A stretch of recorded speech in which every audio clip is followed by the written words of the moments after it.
आज उस कवि की कल्पना को साकार कर दिया। कवि ने कहा था, आग लगी इस दरख्त में, जले डाल और पात, तुम क्यों जलो पक्षियों जब पंख तुम्हारे साथ। कि उन्होंने कहा था कि इस दरख्त के आग लग गई है, पक्षियों तुम इस पे क्यों बैठे हो, तुम उड़ करके चले जाओ, तुम्हारे पास तो पंख है। तब उन पक्षियों ने जवाब दिया था, फल खाए इस दरख्त के, पीठ लपेटी पात, जलना हमारा धर्म है। अब इसी तर्क के साथ आपने ये साबित कर दिया कि आज उस कवि की कल्पना को साकार कर दिया। कवि ने कहा था, आग लगी इस दरख्त में, जले डाल और पात, तुम क्यों जलो पक्षियों जब पंख तुम्हारे साथ।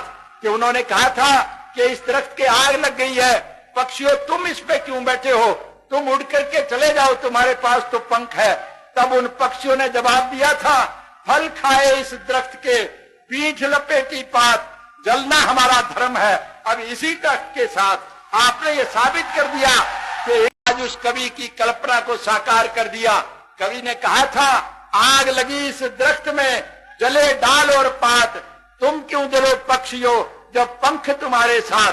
कि उन्होंने कहा था कि इस दरख्त के आग लग गई है, पक्षियों तुम इस पे क्यों बैठे हो, तुम उड़ करके चले जाओ, तुम्हारे पास तो पंख है। तब उन पक्षियों ने जवाब दिया था, फल खाए इस दरख्त के, पीठ लपेटी पात, जलना हमारा धर्म है। अब इसी तर्क के साथ आपने ये साबित कर दिया